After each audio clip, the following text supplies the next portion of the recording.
Hello my friends, it's Erica with Not Your Average EDC, and we have a review of the Spyderco Native 5 Lightweight in SPY27 to go over today.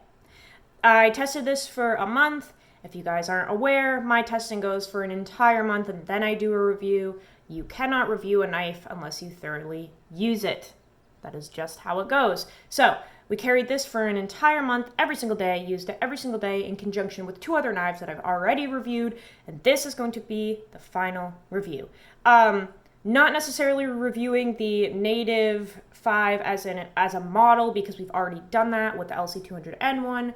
All of those videos are up on the channel if you want to go get more in depth about it. We're mostly going to be focusing on like the blade shape and the blade steel because this is the first time that I've ever used Spy27. We will talk a little bit about design and stuff too, but generally speaking, let's talk about blade, steel, edge, sharpening, all that good stuff. So, carried this for a month. What did I notice about it? Well, Spy27 is the fucking shit. It is so slept on. I don't know why it's not used more often. It's fucking great. So, talked about this in a couple of my other videos. This to me feels like a number of steels that I've tested. It feels like LC200N to me.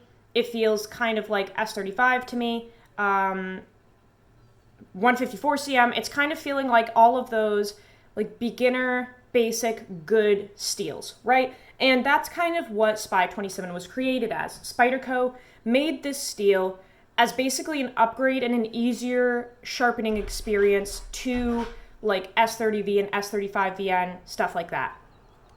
So it has a lot of all of the properties really that those steels have. It's stainless, it's easy to sharpen, it's tough. It has all of those properties and it's supposed to be like a one-up from all of those. So was it? Yes. In my opinion, 100%. This is absolutely stain and corrosion resistant. I had this sitting in water for like hours. I had it sitting in produce juices for hours. It was used in really abrasive tasks. Nothing touched this. It's bomb-proof. There is zero rust, zero patina, zero corrosion. What you're seeing, this staining that I'm going to try to catch right there, that's just like dirt and grime from using it, guys. I just haven't gotten around to cleaning it off yet. But I have cleaned it off numerous times through testing, and there's nothing under the grit and grime to say that it has a patina or rust or anything. Like, it's unscathed. So 100% corrosion resistant, stain resistant, all that good stuff. Very reminiscent of LC200N. The sharpening experience with this was way easier than S30V or S35V and anything like that. Not that those steels are difficult to sharpen, this just took way less time. This took a matter of minutes, like 1 or 2 minutes every time that I went to go sharpen it. Whether it was with a pocket sharpener, my little like work shirt thing. Actually, I have it right here. Let me show you what I'm talking about. I carry this with me at work every day to touch up my blades if I need to. Literally like a few passes on this ceramic side. That's all I needed to get my Spy27 back to like hair shaving sharp from it being just dull as shit. Like just a few passes on the ceramic rod, right back to hair popping sharp. That's really impressive. I really like the ease of maintenance with this steel because if you're somebody that actually uses your knives and you want something that is tough, like in terms of it not being brittle or chippy or anything, if you're looking for like a very forgiving steel that is super easy to touch up when need be, this is the steel for you. And like I said, stainless, so you don't have to worry about anything.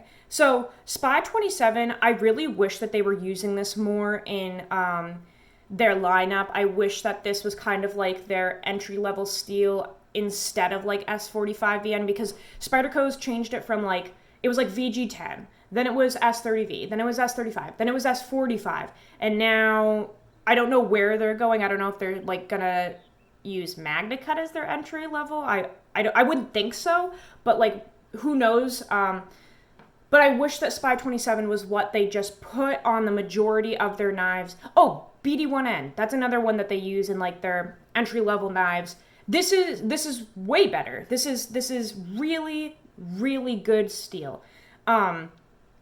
We did some like edge testing when we hit it on a metal table.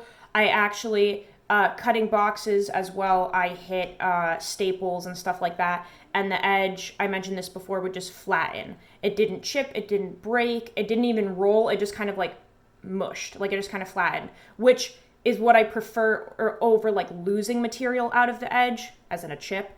I would much prefer the edge to just kind of flatten on me because it takes 2 seconds to just straighten those teeth back out with a ceramic rod or something. You know, the teeth on a knife are microscopic, but they're in line like this. Like the apex is supposed to look like this, and it's a bunch of tiny teeth. And when you like, you know, not roll your blade per se, but when you just kind of like mush it, the teeth just go like this. They just kind of wham, and you get that flat spot that is reflective when you put light on it. And when you sharpen it, all the sharpening stone is doing, or the rod is doing, is just like straightening those teeth back up for you to make it apexed again and sharp. And that's what you want. That's like, if you're hard using a knife, you kind of want the edge to just like deflate on you instead of losing material, because it's super easy to fix back up. And that's what Spy27 is. It is so easy to maintain, and it stays sharp for a decent amount of time, guys. It's really, really good. Yeah, I stand by it, you know, feeling identical to LC200N in my opinion, which I tested for a month as well. It feels literally identical. If these didn't have stamps on them and you gave me a Spy27 and an LC200N and I used them, I wouldn't be able to tell which one was the LC. They just feel identical to me. So really, really good points about this. I think it's a great beginner steel. If you're learning how to sharpen, it's awesome for that because it's super easy to work with. The burr that comes up on this is very apparent. It is very aggressive. It's a fine grained steel in my opinion, but on the stone it's very responsive. You could definitely feel when you get that burr. I really, really like that because that's what I like to recommend to people that are learning how to sharpen, because you know, with different steels, sometimes the burrs come up and they're not nearly as aggressive as other ones, and it's hard to tell when to like flip your blade over and work on the other side type thing. So this is a steel that I recommend to beginners, anybody learning how to sharpen, anybody that wants an all-around great EDC steel. Is it going to hold an edge like K390? No, absolutely not. But this is a fantastic, just all-around great steel. Let's talk about the blade shape real quick. So this is one of my favorite blade shapes of all time. Seriously, I think it has the perfect height in this direction. I think it has a great length. I feel that this is thin enough to move through material very well, but it's also not too thin where you're nervous that you're going to break it. I love the forward choil and the jimping right here. You just lock right in. Did add a choil to this. Of course, I add choils to like all of my Spydercos just to make sharpening easier, but that's just the thing that I do. This tip is absolutely fantastic. I really like holding my knives like this to do a lot of tasks at work. There are packages that I open where they're packed so high up into the box that I don't want to puncture what's in there. So I really like to have more control over my blade and like actually hold the tip and just use the tip of it to open a certain part of the box without puncturing anything inside. This is absolutely one of those designs that allows you to do that. I really enjoy it. Ergonomics are fantastic. It looks more square than it actually is. This lock back is so rugged. Centering is perfect. Nice smooth action, even though it's a lock back. Really enjoy that. I just love that like leaf-shaped drop point blade shape. I think that is one of the best EDC shapes that you can use. The stock clip that it comes with leaves me wanting more. That's why I changed it to an MXG clip. But we've talked about that. I just don't think that the Spyderco clips are the best. I feel like my knives tend to ride out when they have those. So we did change that. But other than that, this is really kind of like untouched. We just did a choil and a pocket clip, right? Taking this knife apart, super easy to maintain it, to, you know, clean the blade and put some fresh oil in there, all that good stuff. It's just, the Native 5 lightweight, in my opinion, is one of the best EDC models ever. Like, I really like the Para 3, the Bug Out, and the Native 5 as EDC knives. I really think those are great all-around knives for anyone entering the game of EDC. Everything about this is just absolutely incredible. It really is. So, yeah. Let's just bring in a few comparable blade shapes to talk about real quick, because some people will not like the lockback. Some people just like the fidgety knives. So let's just bring in a Bug Out and a Neutron real quick, because I feel that these have a very similar blade shape and kind of like thin, slicey blade. Right? Do you kind of see the similarities? So we have an axis lock here, much easier to open and close for some people. This one we have a liner lock, a really smooth one. So these have more blade length, or more length in terms of cutting edge than the Native 5, like clearly way more cutting edge. I do like that you get more cutting edge with these two. Not that in use with this, I was thinking, man, I need a longer blade. But if we're being honest, like, I do think that these blade lengths work better for me.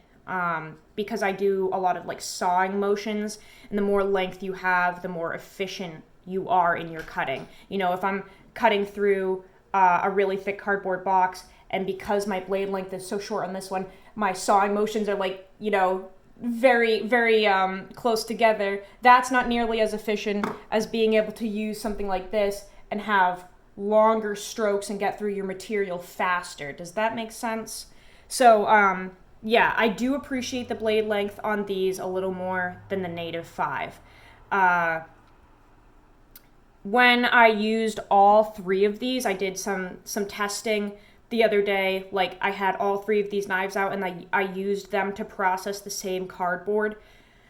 This one, the Neutron moved through the material the best, 100%. This is kind of like the thinnest, sliciest blade of them all, and it wasn't a huge difference, but I did notice that the Neutron out of all of them moved through material the most in the most efficient manner. Then it was the Bug Out, then it was the Native 5. So there's that. Let's see.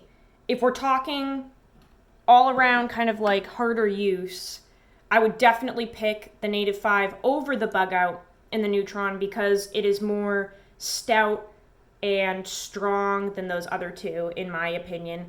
If you tend to hard use your knives or use them as tools other than like a cutting and slicing tool, like maybe a scraper, maybe a poker, maybe a pry bar. Some people do that, including me.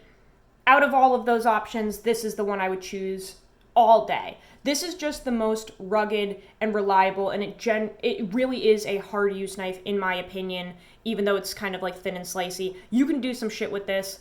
I did some prying. It was untouched. It's just a fantastic hard use knife.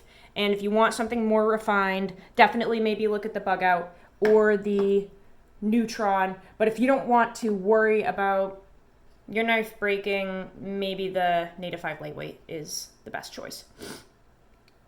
Let's see. Anything else? I think that's a lot of info. Yeah. Texturing is great. Everything about it is great, guys. This is just one of the best EDC knives ever. End of story. If you actually use your knives and you don't put fidgeting as your first, like, check-off thing on your list for a knife, which if you do, like, you go have a fucking blast sitting on your couch and diddling a knife. Like, have a blast with it. I'm looking for reliability, and this checks all the boxes. The Native 5 lightweight, especially in SPY27 steel, is just a fantastic actual knife if you're going to use it. So there's that. Hopefully that provides enough information for you guys to make a decision on a purchase if you are kind of like wishy-washy on what you want to do. Let me know if you guys have any questions down in the comments. As always, guys, go use your shit. A knife review is not a knife review unless you've actually used the knife, right? I will see you guys on the next video. Love you all.